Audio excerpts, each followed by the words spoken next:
అంతమందా?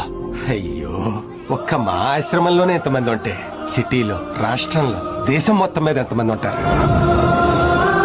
అందరికీ కడుపు నిండా భోజనం పెట్టి మిగతా వాళ్ల కోసం నువ్వు జీవిస్తే ఆ దేవుడు తప్పకుండా నీ కడుపు నింపుతాడు. ఇదే బాబు సత్యం. అమ్మ మాటిది కన్నా నీ కొరకు జన్మమన్నది ఒంటరి కడ వరకు ఎదలు బలమే నడిపే తోడుగా జగమే గెలిచే పదమై సాగ